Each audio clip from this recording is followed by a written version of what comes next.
Okay, book 3 of Mere Christianity. This is one of the hardest things I've ever done, to take 1 hour and talk about book 3. I have thought about this and thought about this, because every sentence I could take an hour on. Book 3 of Mere Christianity, of course, is what he has entitled Christian Behavior. So he's looking about Christian behavior, obviously. Christian ethics. Last week we looked at book 2, which had to do with Christian theology, what we believe.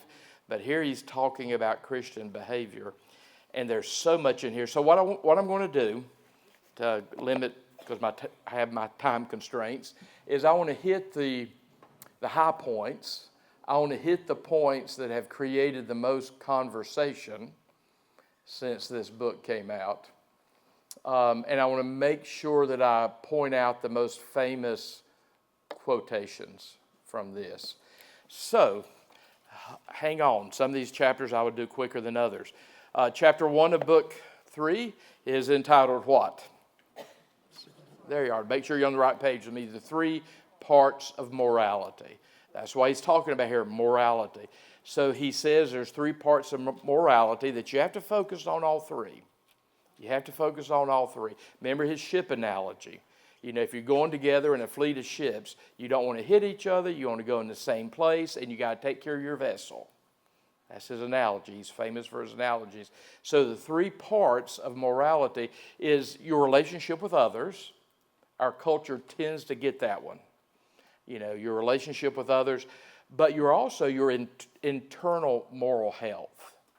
You know, you can't be, remember Jesus at one point referenced the Pharisees as whited sepulchres. Do you get Jesus' image?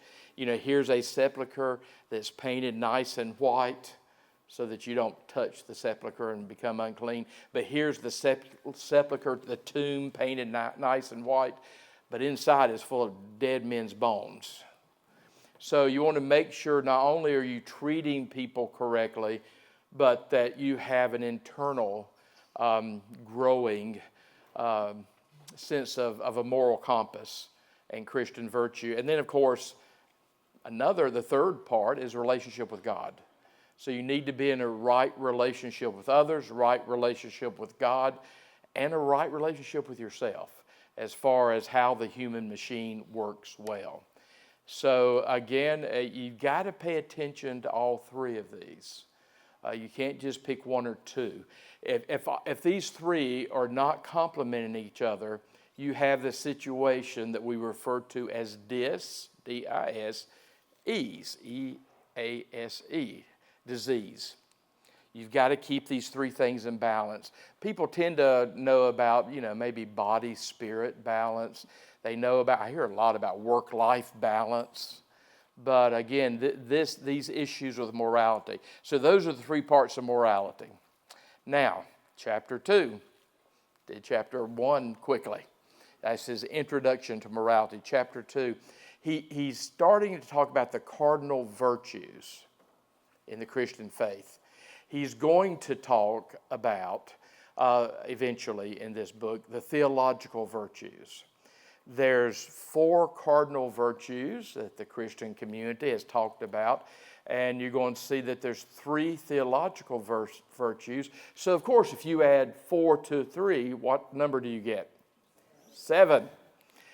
There's the 7 deadly sins. So these 7 are the counterpart to the 7 deadly sins that we've been talking about for 1,500 years under the cardinal virtues. And again, this could be an hour-long study. The 4 virtues, the 4 cardinal virtues, prudence, temperance, justice, and fortitude. Now, the reason these are cardinal virtues as opposed to theological virtues, these 4 virtues are essential if we're going to live together, just as a society. Obviously, the theological virtues that we'll get to a little bit later, they are essential for the Christian faith. But these cardinal virtues are essential for humans and society. They're called cardinal virtues. He makes the point Again, language is important. So you need to pause and say, what does the word cardinal mean? Now, you may think of the little bird out in the backyard. You may think about the Roman Catholic cardinals. You just watch this. The cardinals who go to Rome to elect a pope. Those are the Catholic clergy, Catholic archbishops around the world, even maybe bishops sometimes, that have also, they bear the title cardinal. Now, the reason they are cardinals who go into Rome to elect a pope is they swing into Rome. Cardinal is a hinge. So these are hinge virtues. These are virtues that are essential for the door to function correctly. But that's what the word cardinal means. It means central, necessary for the door to operate. So these are the 4 cardinal virtues. So hopefully as you read this, you thought about your life and the role of these 4 cardinal virtues in your life. Let me just define them as C.S. Lewis defines them. And again, C.S. Lewis is presenting mere basic Christianity. There's nothing novel. I'll show you something novel when he talks about marriage, somewhat novel. But there's really nothing novel with what C.S. Lewis is presenting. He's offering you mere basic Christianity. But he reminds us, and good teachers do that, remind you of what you already know. Prudence.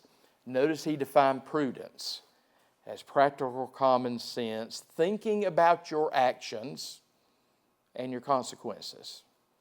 I mean, prudence is an important value. Common sense is not that common anymore. And some people never pay attention. They don't reflect on what they do. They don't think about their actions. And sometimes they totally ignore the possibilities of consequences. I know that sometimes unintended consequences happen that we weren't expecting. But we should live prudently. Go read the book of Proverbs. That we have common sense, which means we think about our actions and the consequences. Now, this one's fun. Temperance. Temperance. 110 years ago, it was not unusual, well, as a matter of fact, it was common in Methodist churches that, because this is right before Prohibition, Methodist preachers would pass around this little card that you would sign if you were in a Methodist church. I'm sure other denominations did it too. We'd pass this little card around where you took a vow to be temperate with alcohol. Now, temperance, and that's fine. If you're a teetotaler, that's fine. It's unfortunate that temperance, because of the movement before Prohibition, just got associated with alcohol. The temperance movement. If you had talked about the temperance movement 100 years ago, you'd have been talking about, prohibiting alcohol, and that's what led to the Prohibition movement. Temperance, though, means your whole life.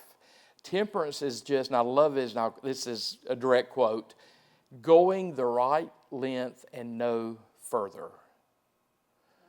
Going the right length and no further. Now, that's true with alcohol. That's true with food. That's true with golf. That's true with sex. That's true with the internet. That's true with television. So temperance should be a virtue that impacts every area of your life. Now, you probably did notice that he said Christianity, and he's right about this, Christianity is not a teetotaler religion. Did you pick up that piece? And Christianity is not around the world. Now, here in the United States, we created, and it was a Baptist Methodist thing, we created temperance, the temperance movement that was an anti-alcohol movement, and we won the nation, and we created prohibition that was just about a disaster for 10 years. And, during Prohibition, you couldn't legally buy alcohol, but, buddy, you could buy it illegally all over the place. We created the gangsters and the mobs, and we created the mafia. That's where you get Al Capone. We had to figure out how you could not buy alcohol, but if you were Lutheran or Episcopalian or Roman Catholic, we'd let you have alcohol for your communion services. It was a complicated setup. And of course, Jack is not American. He's English. So they didn't live through a prohibition movement that was, we created it, and then, I guess 12 years later or something, we repealed it. But regardless of how you feel about alcohol, I know people that are teetotalers with alcohol, but they're not temperate in the rest of their life. They're excessive about golf or sports or TV, or the list goes on. We are called to be, temperance is a value for us. So, that's what temperance is. It's a cardinal virtue. And then justice, he defined as fairness, honesty, give and take, truthfulness, and keeping promises. So again, fortitude is the next one. Fortitude is courage, but notice how he defined courage. Courage is to face the danger and to keep facing the danger, which we would call perseverance. So that's courage, and he actually said without courage, you probably won't be able to practice the other virtues, because you need to have enough courage to do what is right, even if the people around you don't want you to. So that's why fortitude, and we used to name our children Prudence. I mean, we need to recapture prudence, temperance, justice, and fortitude. And we need to go back to, and this predates the New Testament, this goes back to Aristotle, which is why we Christians liked Aristotle, even though he came 300 years before Jesus. You have to accept these virtues, and then you have to practice them. Because our goal is to practice these virtues and get better and better and better at it. Hope you're better now than you were this time last year with the virtue of temperance and prudence and fortitude and justice. And you notice he went on to say in that chapter, the practicing of these virtues. See, again, that's hard for us. We want to microwave everything. We don't want to spend 80 years practicing. I mean, you ever notice doctors practice medicine the whole time they're working? Because you don't get perfect at it. We practice these virtues, and we're patient, and it's not about perfection. It's about progress, even if it's slow, even if it's in fits and starts. We practice these virtues. You know, if you go read like N.T. Wright's Simply Christian, which is kind of a modern remake of Mere Christianity, what we're after here is to so practice these virtues, is what Aristotle said, that they become second nature to us, that they overcome our natural tendency. My natural tendency might be to be a glutton, but we've got to practice these virtues little bit by little bit by little bit, so over the course of our life, we're better at it. And you know, C.S. Lewis said, typical Christianity here, this is preparing for heaven. Go ahead and grow, because you will be temperate, you will be prudent, you will be just, and you will have courage. Not that you really need much courage in heaven, but you'll be that perfectly. That's when I say something like, you know, don't leave too much work for God to do when you die. Go ahead and make a little progress now on these issues of growing in godliness, growing in holiness. So these 4 cardinal virtues are important because, again, God, and we're going to really get in this in book 4, God is not wanting to just kind of have a bunch of human beings that act a certain way. Now, it's important to act a certain way, but that's not what we're after in Jesus Christ. What we're after in Jesus Christ is we are to be a new kind of human being. We are to be a new kind of person. We are recreated in Christ. If you're in Christ, you're a new creation. The old has passed away. We are a new creation. We're to be a new type of human. We're to be a new type of person. And we're still growing in that. We are reborn to be a new type of human being. And we're growing in this lifestyle. I remember being in this city 40 years ago in a meeting of clergy, and it had to do with addiction. And I remember the speaker saying, she is not theologically a teetotaler, but she has accepted teetotalism because our culture is so obsessive, our culture is so addictive.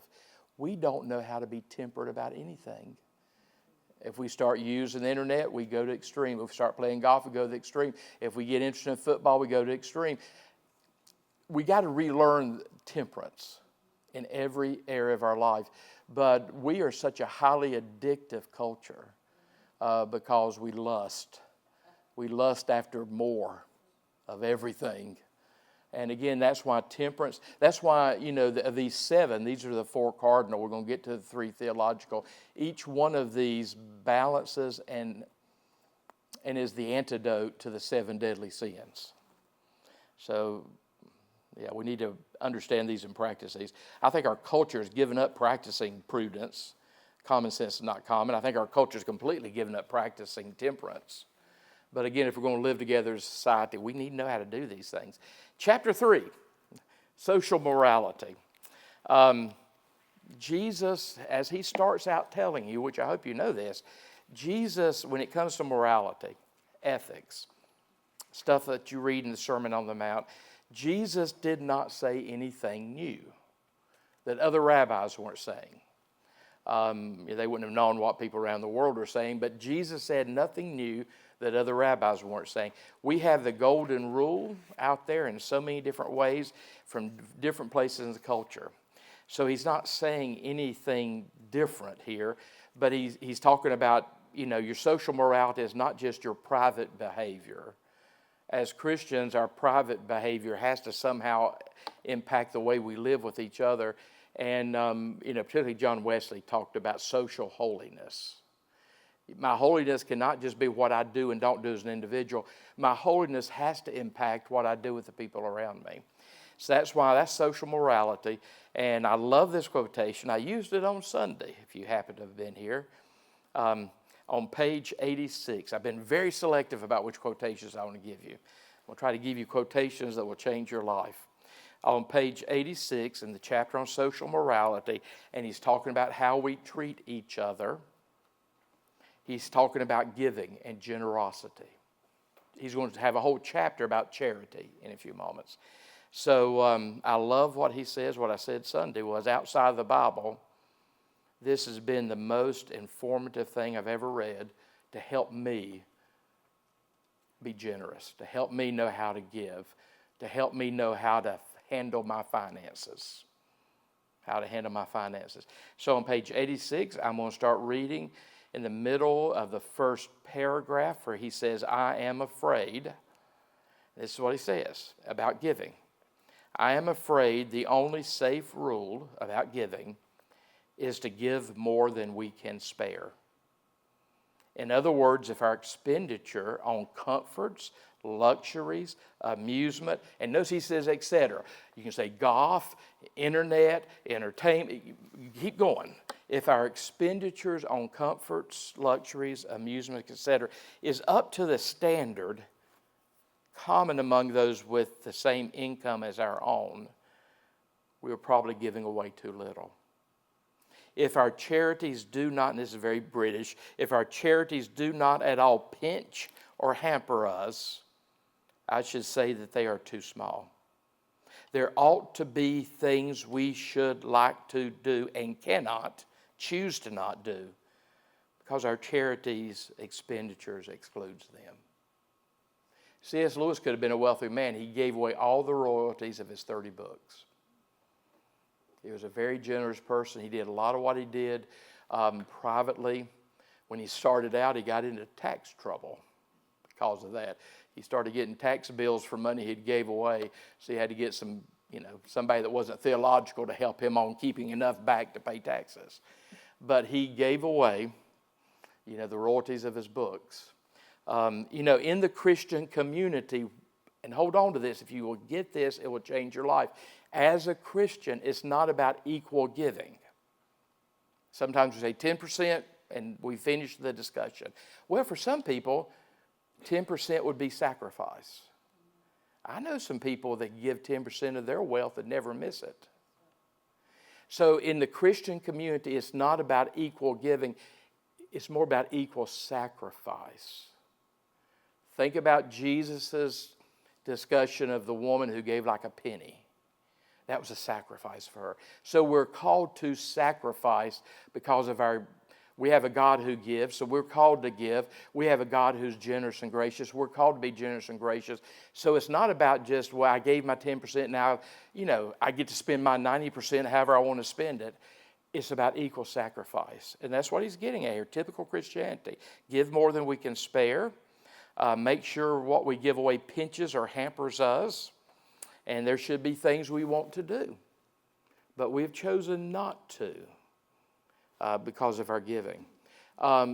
Think if that were really the standard, the internal standard, even in the Christian community, but think if that was the internal standard for humans, how that would impact our social morality. Okay, I could talk there all day, but I'm going to move on. Chapter 4. This is unique. Morality and psychoanalysis. Now, keep in mind, have any of you seen, I've seen it twice, and it's wonderful, and every time I see it, it's better. If you haven't seen it, please go to Netflix tonight and watch it. How many of you have seen the movie Freud's Last Session? Oh, I need more hands to jump up. That came out in 2020. What are y'all watching tonight? That came out in 2023.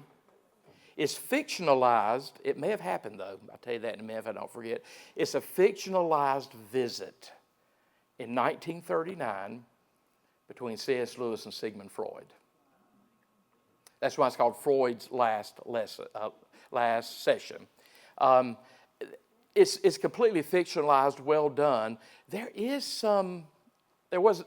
something written that Freud did invite a particular Oxford Don to his house for an extended conversation. Freud died in 1939. It's 1939. It's the beginning of World War II. So there is evidence that he invited a particular Oxford Don to his house for an extended conversation. Now, Lewis attacked Freud more than once in his writings. So we're just imagining maybe that Oxford Don, because remember Freud moved to London to get out of Austria when the Nazis were taking power. So, we just say, well, wonder if that Oxford Don that he invited was C.S. Lewis. And in 1939, C.S. Lewis is 9 years into his Christian faith. Freud is a bitter, angry old man. There was another great PBS special recently, maybe 20 years ago now, that compared the biography and the worldview of Freud with the biography and the worldview of C.S. Lewis. Don't want to sound too simplistic, but Lewis died happy. He was fulfilled. He loved life. He was filled with these cardinal and theological virtues. Freud died a miserable human being. And that's why in the movie, Freud's Last Session, they're having a conversation. And it is so interesting. Remember who played C.S. Lewis in the 1990-something movie Shadowlands? Who was it? Anthony Hopkins. In this new movie, Anthony Hopkins plays Freud. And a guy named Matthew Good plays Lewis. So over the course of Anthony Hopkins' life, he's played C.S. Lewis, and he played Freud to attack C.S. Lewis. I like Anthony Hopkins. It's an amazing movie. I've watched it twice. It gets better every time I watch it. And if you don't know, and by that point, this is at the end of Freud's life, he's not a happy man. He is battling throat or jaw cancer. He's in a bad way. He's in a bad place. He's had to leave his country because of the rise of Nazism. So he has this conversation with Jack. And it's the clash of two worldviews. Jack goes on to live his life, and you may or may not know, 1939 is when Freud committed suicide and killed himself. So again, it really is the clash of two worldviews, Lewis's and Freud's. And your worldview, the way you see things, will impact the way you live. So basically, in this chapter on morality and psychoanalysis, he says both claim to put the human machine right. There's a certain way the human machine needs to work in order for it to work effectively and efficiently. So both psychoanalysis and Christianity claim to put the human machine right. And basically what he says, and we'll move on, basically what Lewis says here, because this was when it was getting really popular, Freud and Jung, he says, there's nothing unchristian about psychoanalysis. He just does not like Freud. There are some basic things wrong about that are contradictory to the Christian faith. and you can't hold in tension two diametrically opposed worldviews. Anyway, interesting chapter. Go to Netflix.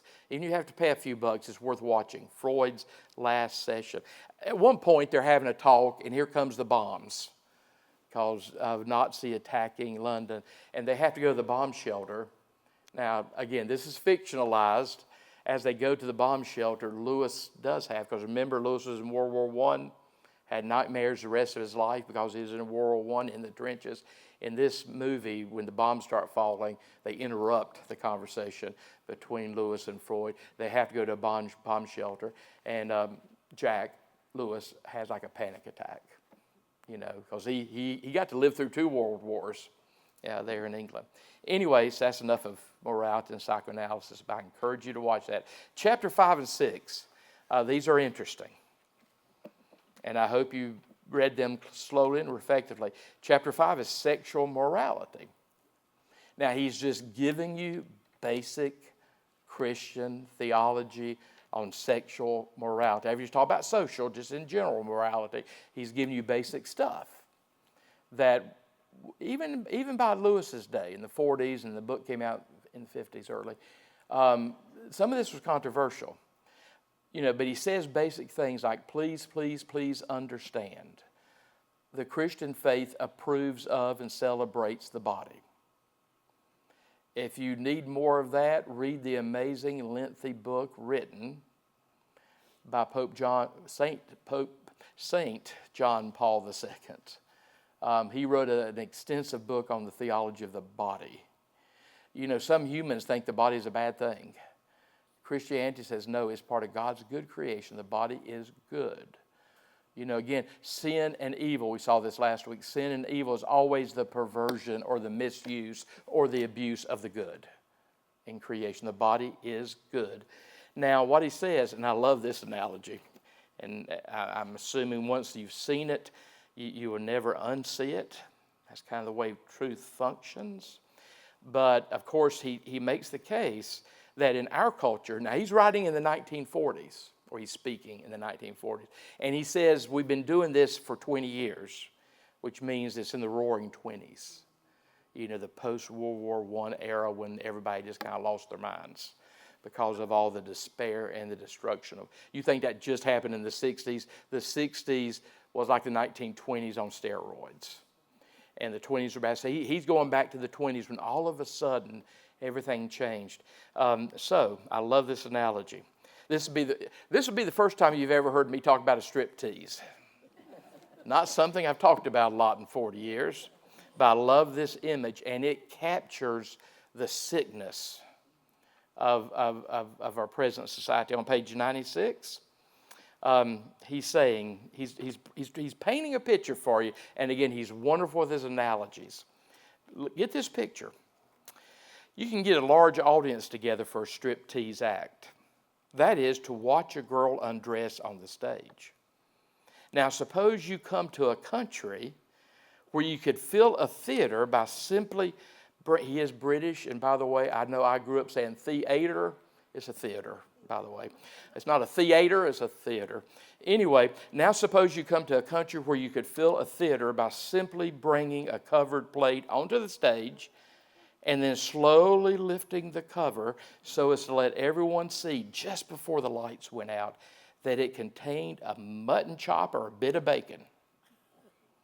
Would you not think that in that country something had gone wrong with an appetite for food? And would not anyone who had grown up in a different world think that there was something equally queer about the state of the sex instinct among us? Yeah, that's our culture. If you were to plop down from some other planet and see our obsession with sexuality. And our culture, and again, he's saying this in the early 1940s. He has this printed in 1952, 53. What if he saw our overly sexualized culture today? I mean, sex is everywhere. It's about everything. Now people are even identifying themselves. They're even identifying themselves by the way they do sex. Isn't that bizarre? Somebody needs to step up and say, that's bizarre. I mean, we get so extreme about sex. It's like being extreme about looking at a mutton chop or a piece of bacon. Now, either that means, and this is true with sexuality, the people who do that with the food, either they're starved to death or they're gluttons. One or the other. They don't have a temperate relationship to mutton. They don't have a temperate relationship to bacon, what the English people call bacon, I call ham. They don't have a temperate relationship to that stuff. And again, we don't know temperance in this culture. So he does say that the world cheapens sex. I believe he mentions, I know it's mentioned in Christian theology, had the fall not occurred, had Adam and Eve not done their thing, for human beings, the sexual pleasure would be greater. But because of the fall and human sin affects everything, we pay a price for that. The body and sexual relations are something God created, but now the problem becomes with our culture, he's going to go on to say when we get to marriage, the only proper place for sexual activity is within marriage. Yeah, he's just offering you traditional Christian theology. But notice he does say, let me give you another quotation because I figured you'd enjoy sex. Let me give you another quotation here. Look on in my edition, it's on page 102. Because I grew up in a Christian culture that needed to hear this. I'm going to start reading. Well, actually, I'm at the end of chapter 5, his chapter on sexual morality. I'm going to read the last paragraph, but I want to read the last sentence in the paragraph before the last paragraph, where he says, virtue, even attempted virtue, because we need to be practicing virtue till we get it right. Virtue, even attempted virtue, brings light. Indulgence brings fog. The only thing we know how to do is to be overly indulgent. I don't care if it's golf or football or food or sex or internet. We just know how to be overly indulgent. But now I'll read the last paragraph. Finally, though I have had to speak at some length about sex, I want to make it as clear as I possibly can that the sinner, and you see how sinner spelled, this is British, R-E, that the center of Christian morality is not there. I grew up in a tradition where we thought, sex was the worst of all sins. If that's not the center of Christian morality. And he's just quoting our great theologians throughout Christian history. If anyone thinks that Christians regard unchastity as the supreme vice, he's quite wrong. So when you go after people for their sexual perversions, and he used that term, we can't even use that term anymore. But if you're apt to go after people because of their sexual proclivities that fall outside the realm of Christian morality, you need to hear this. If anyone thinks that Christians regard unchastity as the supreme vice, he is quite wrong. The sins of the flesh are bad, but they're the least bad of all sins. All the worst pleasures are purely spiritual. The pleasures of putting other people in the wrong, of bossing and patronizing and spoiling sport and backbiting, the pleasures of power, of hatred. For there are two things inside me, as a human being, there are two things inside me competing with the human self, which I must try to become. They are the animal self and the diabolical self. The diabolical self is the worst of the two. I'm sure you can figure that one out. That is why a cold, self-righteous prig who goes regularly to church may be far nearer to hell than a prostitute. Now, I love, in very British C.S. Lewis fashion, of course, you read what he says next. But, of course, it's better to be neither.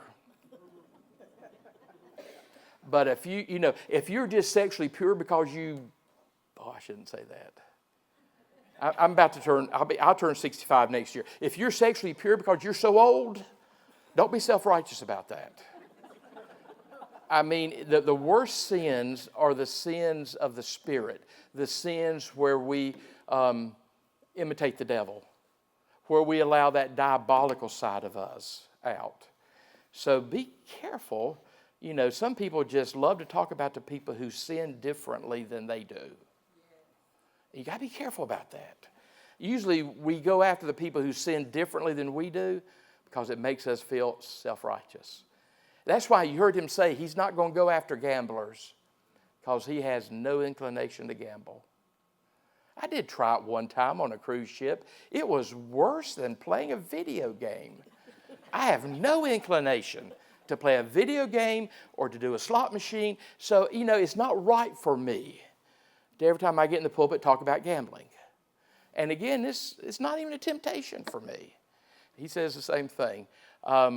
So don't make sure you just don't go after other people's sin because they sin differently, because even their sin may not be it's bad, but it's not the worst of all sins. He actually revisits this later in the book.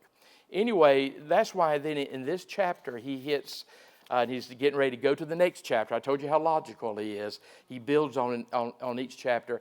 You know, this is why he's introducing the topic of chastity. And he's going to tell you chastity is the least popular of all Christian virtues. And it is.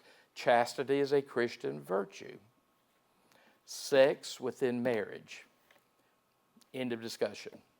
Hard stop. Well, doesn't God want me to be happy? No, he wants you to be holy. You know, I get so tired of people. Doesn't God want me to be happy? My teenagers got tired of me saying to God's not concerned about your happiness. God's concerned about your holiness.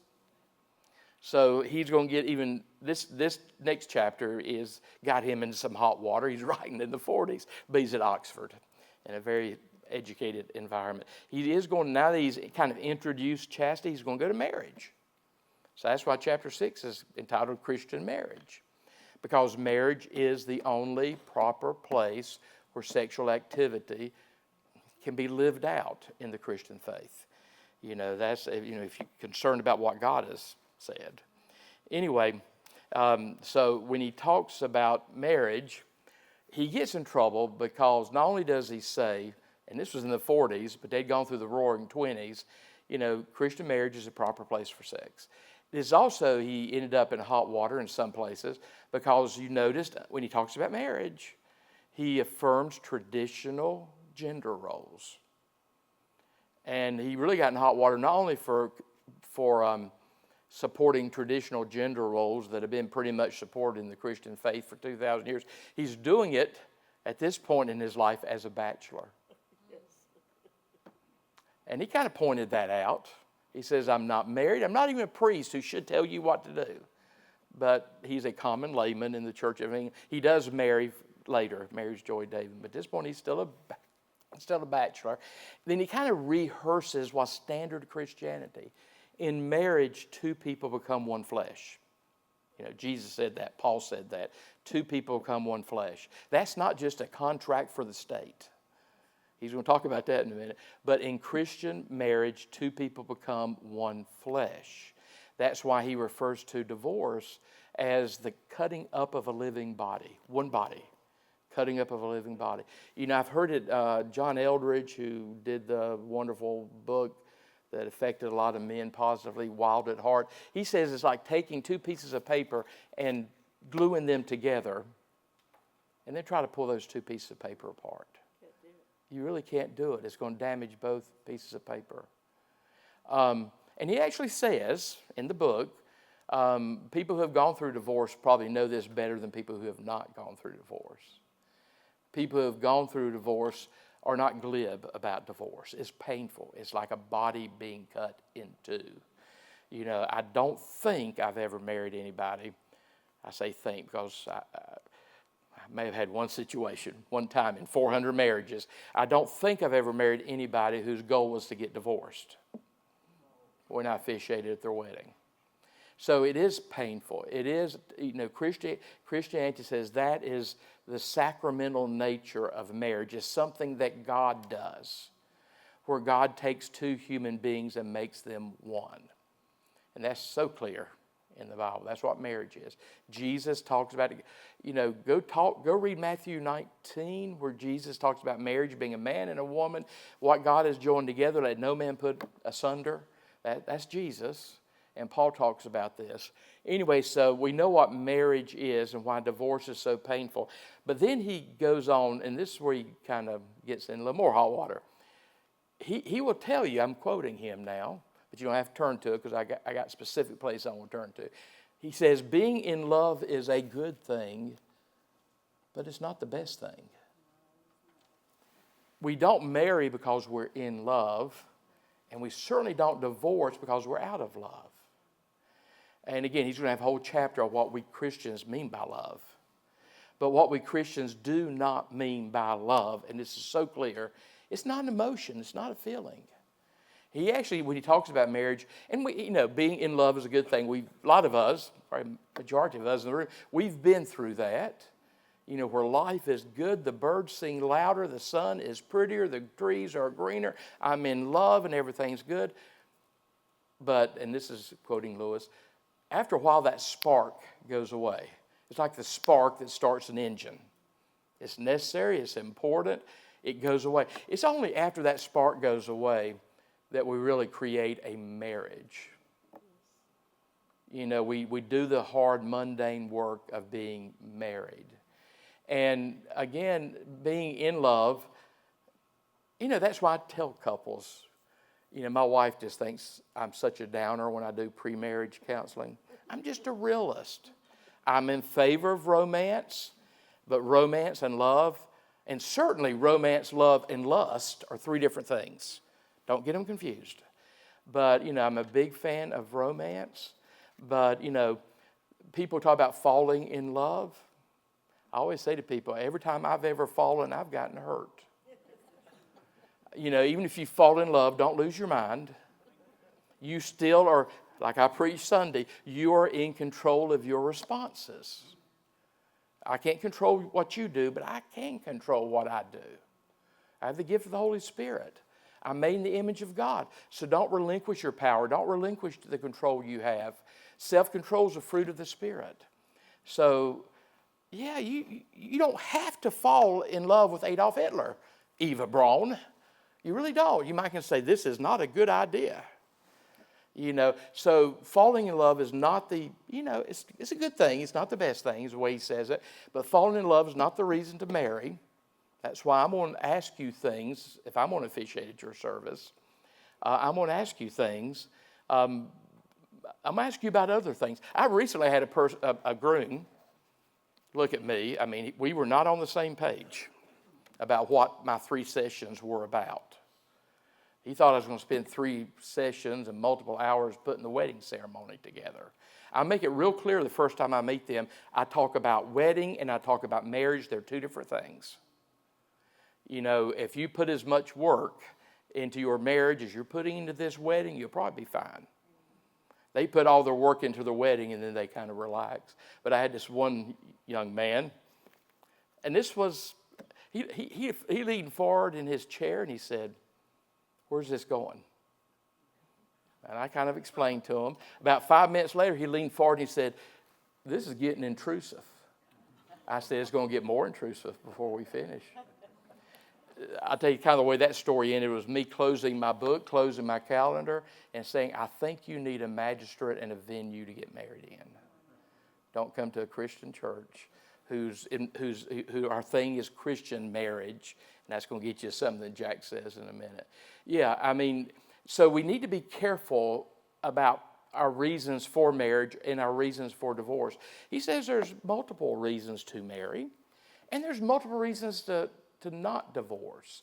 I've seen, and I don't mean to bring guilt on anybody, and I know it's hard, it may be undoable, but I've seen people stay together for the sake of the kids till the kids graduate from high school. I mean, there may be reasons, but we're in a culture where it's all about, I don't love you anymore. Well, act like, and I was taught this, Duke Divinity, this is good pastoral counseling. If you don't love that person anymore, just your homework for the next month before you come back to see me is you pretend like you love that person and you act toward that person like you love that person, and let's see if the situation doesn't change. Anyway, so he's giving you basic Christian stuff here. I used to tell my kids to just make sure they knew how how non-romantic I was. I used to say, for most of human history, parents picked out spouses for their children. It's only since the Middle Ages, and by the way, C.S. Lewis wrote a book on what we started calling love in the Middle Ages. But it's only in the Middle Ages we thought, well, you just go out here and see how the Spirit hits you and what mood you're in, and that's who you marry for the rest of your... Well, we parents used to arrange marriages. We used to be a little more practical about it. Now, I'm not saying we should do that, but we've gone from that practical extreme to this other extreme, where if I feel a certain way for a week or a month, let's get married. And again, that's just not good. Anyway, where he really gets in, it was common for his day. He talks about, well, let me talk about headship first. He does say that a marriage should be collaborative. A marriage should be a partnership. And again, people are saying, Jack, you're a bachelor. Why are you talking about this? But, I was, early in my life, I thought I was being trained to be a Catholic priest. One of the things I learned is, don't go to a Catholic priest and say, well, you've never been married. You can't speak truth into my marriage. What a Catholic priest should be trained to say to you is this: I've never had leukemia either, but I might be able to treat it as a doctor. I don't have to have had every disease out there to be able to work on some cures here. So Jack is just giving you what is the wisdom of the community forever. So when he talks about headship, it should be collaborative. It should be a joint venture. It should be a partnership. But with two people, if you just try to work your way to a vote, it might be one against one. If you had three, then you could be democratic and just let the vote occur and it'd be 2 against 1. But so he says that sometimes a decision has to be made. Hopefully you can always collaborate your way to a decision if you're in a marriage relationship, but sometimes a decision has to be made. And again, he goes back to the Bible, Ephesians chapter 4. After he says we should submit to each other as Christians, submission's a bad topic in modern culture. We should submit to each other as Christians. Then he goes on to say, wives, submit to your husbands. If a decision has to be made, but don't stop reading. He goes on to say, husbands, love your wife as Christ loved the church. So between submit to your husband and husband, love your wife as Christ loved the church, who do you think has got the harder task there? If your husband is loving you as Christ loved the church, that should make it a little easier for you to submit. Now, if the husband's not doing the husband's role, maybe you don't need to submit. But I think like my wife, and my wife followed me all over the state. She got her dream job down here at Hospice of the Piedmont in February of 1999. Because I'm saying, yeah, honey, take it. Leave the hospital, go work for hospice. I'm not going anywhere. The church doesn't want me to go. I don't want to go. We're in a building project. We had a storm hit the church. She got to work for 8 weeks at Hospice of the Piedmont. Because she married me knowing that when the bishop said go, she went. But I think she trusted me that I seek to love my wife as Christ loves the church. So, when a decision has to be made, and it's just two of you in the relationship, somebody has to be the CEO. Now, that's a hard sell in our culture, and he's saying be collaborative, be a partnership, but at some point, a decision might have to be made. Now, again, both parts have to, the wife does the submitting in that instance, but only if the husband's loving the wife as Christ loved the church. If you're a wife and if your husband loves you as Christ loves the church, you should be able to trust the decision your husband makes. I mean, I've said this to husbands. I mean, I did a marriage renewal service one time because Valentine's Day happened on a Sunday. I had all these women of all ages that wanted to come that afternoon to the sanctuary and have a marriage renewal service. And I made all these couples that signed up take their vows in Mass. And then we had a party afterwards. It was great. What I learned, now this was 1993. I had all these women of every age that wanted to participate I mean, we did. We had the worship service. I preached on marriage. They all got to reaffirm their vows to each other. We had wedding cake. Then we all went out to eat. It was a great way to celebrate a Valentine's Day that fell on a Sunday. What I learned was all these women wanted to do it. Some of the husbands didn't. They thought it was sentimental and silly. You know, honey, I told you 30 years ago I loved you. Why do I have to do it? You know, and that's when I learned to say to some husbands, you know, I'd take a bullet for my wife. So I think I'd go to the doctor for her. I would go to the dentist for her. I would even go to church for her. I mean, when I refused to do things for my wife, I mean, I've done so. She had a whole year of tickets for musicals at the Tanger Center. I hate musicals. And she knows that. I think it was a test. I went because I'll take a bullet for my wife. If I take a bullet for my wife, I will sit through Cats, one of the most painful experiences in my life. I didn't like any of them. I couldn't understand what they were singing. It was a racket, and I didn't know what they were singing. But my wife loves musicals. Get me past Sound of Music and Fiddler on the Roof. There's no other musical I want to go to. But I'll take a bullet for my wife. So yes, I'll go to. You know, I see husbands that won't even go to church. Won't go. If the wife should be in a position to be able to submit when that happens, when there's no other choice. Well, somebody has to make a decision. If the husband loves the wife as Christ loves the church, we'll take a bullet, we'll die for the church. Okay, I need to move on. This is where, and this got him in hot water with his friend J.R.R. Tolkien. He said, and this, I don't know who else was saying this in the 1940s. He says, because of the high standards of Christian marriage and the definition of Christian marriage, just let there be Christian marriage and let there be civil marriage. I mean, like I said to the young man who thought I was getting intrusive, he might just need and the guy was, well, I'm going to say what he just needed a magistrate. He didn't need me. And, you know, I do point out there's a cross on top of the building here. So if you show up here, there's certain things I mean by marriage. We mean by marriage. I don't say you have to accept it. It may not be Christian marriage for you. You might not see the sacramental nature of marriage. Well, go get you a contract. And you do know, by the way, later after he did this, he did a legal marriage with Joy Davidman just so she could stay in England, not have to go back to her abusive husband. But then, lo and behold, he fell in love with her, just trying to help her and the two sons out. And that's when he did a Christian marriage with Joy Davidman, and she died with cancer. Now, here's the issue. And J.R.R. Tolkien, who was a devout Roman Catholic, pointed this out. And I know Jack well enough, I'm sure he saw what J.R.R. Tolkien was saying. Because again, he's arguing, well, he even says, and it may have shocked you, if you can't do a Christian marriage, if you don't know what marriage is, just live together. Now that was shocking, but notice what he said. You don't, if you don't know what marriage is and you get married anyway, two wrongs don't make a right.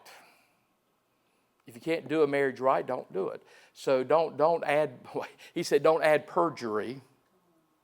Stand in front of God and everybody say, I'm going to be married for life. Don't add perjury to your screwy idea of marriage. That was probably a little shocking, but he's saying two wrongs don't make, he's logical at that point. Don't complicate the sin by adding the sin of perjury. Saying to the state and to God and to the church and to the pastor, I want to marry this person. J.R.R. Tolkien pointed out to him, who is a devout Catholic, the problem with two kinds of marriage, and you can go debate this among yourselves later, marriage, the right view, our view, the right view of marriage is essential. And I agree with this, and I think Jack would, is essential for a stable society. So, I have no interest in thrusting my view of the Eucharist on non-Christians. I have no interest of thrusting my view of baptism on non-Christians. But for the sake of society, I see the argument for saying if you want society to last, you need stable marriages. Anyway, so you can cogitate over that one. I need to get on fast. Forgiveness, the famous quotation on forgiveness. Look at page, and these are the quotations that you'll see all around. We'll do this in about 3 sentences. But in chapter 7, what he says about forgiveness on page 115, second paragraph of chapter 7, forgiveness. Everyone says forgiveness is a lovely idea until they have something to forgive, as we had during the war. He added that as he produced the manuscript after that. And I like what he says down at the bottom of the page. I'm telling you what Christianity did. I did not invent it. If you don't like our concept of forgiveness, if you don't like our concept of marriage, I like that answer. I'm just telling you what the Christian faith says. I didn't invent it. So if you go on after he says, I did not invent it, he says, and there right in the middle of it, I find forgive us our sins as we forgive those that sin against us. And then he says, there is no slightest suggestion that we are offered forgiveness on any other terms.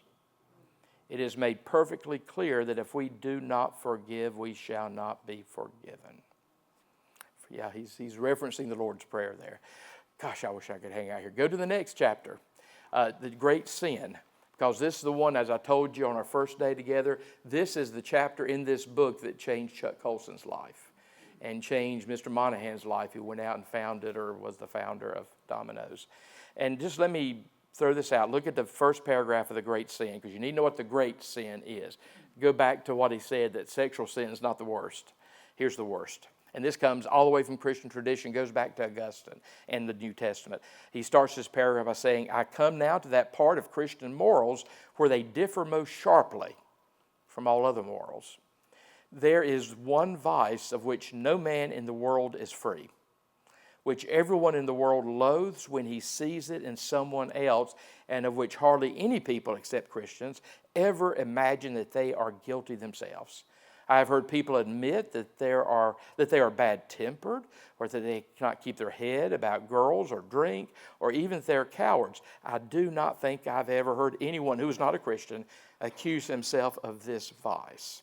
And the next paragraph, the vice I am talking of is pride, or self-conceit. And the virtue opposite to it in Christian morals is called humility. You may remember when I was talking about sexual morality, I warned you that the center of Christian morals did not lie there. Well, now we have come to the center. According to Christian teachers, the essential vice, the utmost evil is pride. Unchastity, anger, greed, drunkenness, and all that are mere flea bites in comparison. It was through pride that the devil became the devil. Remember, he was a fallen angel.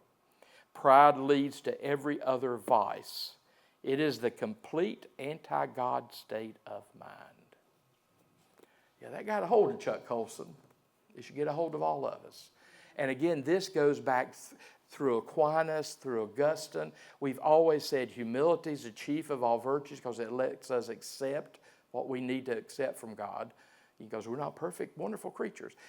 And the opposite of humility is pride. That keeps us from, that's the complete anti-God state of mind. Oh, I wish I could hang out here. He said spiritual pride is a cancer. It eats up every possibility of love or contentment or even common sense. Go to the next chapter, charity. This is where he talks about, you had the 4 cardinal virtues. Here are the 3 theological virtues that are somewhat peculiar to the Christian faith: faith, hope, and charity. Now, he's because it's the Bible he knew, he's referencing the King James, where for 1 Corinthians 13, we know it as the love chapter. Faith, hope, and love, the greatest of these is love. We know it as love. King James did not use the word love. Probably they were wise. They used the word charity. Particularly in our culture, love feels like an emotion, something we feel. We know that charity is something we do. And Christian love is always something that we choose to do. It's not an emotion.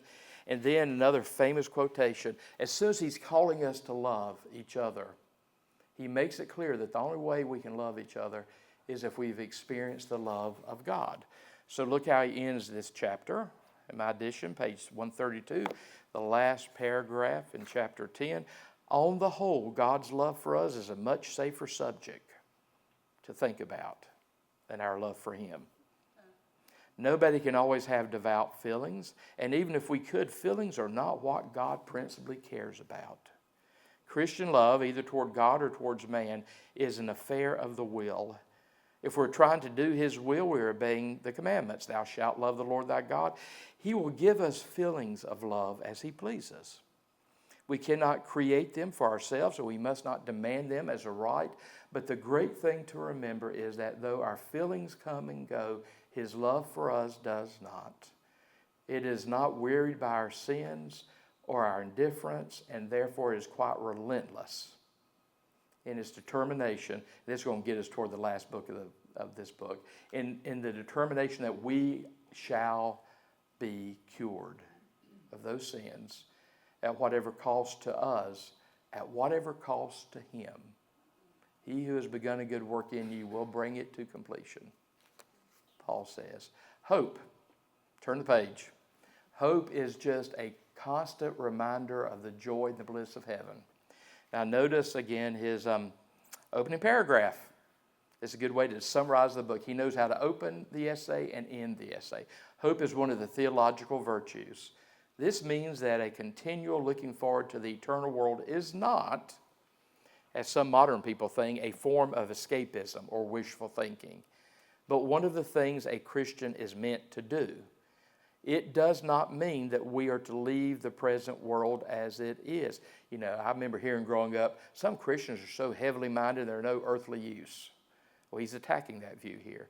Notice the next sentence. If you read history, you will find that the Christians who did the most for the present world were those who thought the most of the next. And then he gives you some examples, some famous English evangelicals like Wilberforce, who brought an end to slavery. But then he ends with a very famous sentence. It is since Christians have largely ceased to think of the other world that they have become so ineffective in this. Aim at heaven and you will get earth thrown in. Aim at earth and you will get neither. Yeah, that's all over Facebook, which I'm grateful for. Okay, that's enough of hope. I'll do this real fast. He has 2 chapters on faith because, again, these are sort of radio broadcast size chapters. So he has 2 chapters on faith. Basically, he's doing the same thing that my systematic theology professor did in our first session of systematic theology. He said, there's 2 kinds of faith, and you need to understand this. There is faith, which means I just believe in certain doctrines. You know, the Christian faith teaches me certain truths, and I see reality through Christian faith. I believe what I believe about life and earth and family, and I believe what I believe about everything because of Christian doctrine. You know, religion is reality, as has been said. So everything I believe about everything is baptized. That's my goal anyway. So that's just accepting truth, accepting doctrine, if you will, accepting dogma. Now the other kind of truth, other kind of faith, is trust. You know, and that's why he does say at the end, you know, or during that final chapter, he says, we trust that Jesus will do what he says. I'm sure, and I'll close with this, I've kept you 5 minutes too long. Here's the famous sermon illustration that's been way overused. You know, there's a man walking across a tightrope over the Niagara Falls, and the crowd's watching. It's entertainment. And, you know, he asked the crowd, do you think I can walk over the tightrope over Niagara Falls? Everybody applauds and said, yes, I can walk over. You can do it. So he does. He walks over there.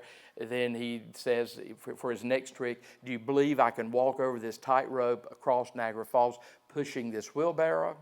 Well, the crowd won't see that, so they're like applauding, yes, we believe you can walk across that tightrope over Niagara Falls pushing a wheelbarrow. Then he asked, which one of you wants to get in the wheelbarrow? That's the difference between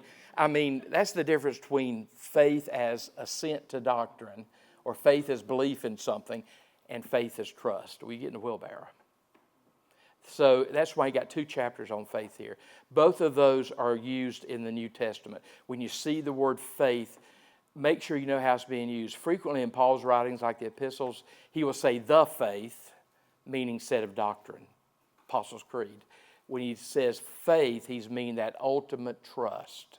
I will get in the wheelbarrow. I trust Jesus to be who he says he is. I trust Jesus to do what he said he would do. So, that was hard. So, I hope you were listening fast. Let's pray together. God, we thank you for what you have shown us today about living the Christian life. Help us to be distinct. Help us to be different. Help us to be unique. Help us to be those peculiar people in the world that Peter spoke of. Help us to live as faith-filled, passionate followers of Jesus Christ. And may we allow our faith to transform every area of our life. We pray in the powerful name of Jesus, who is the way, the truth, and the life. Amen. Make some new friends. See you next week, and we will finish Mere Christianity.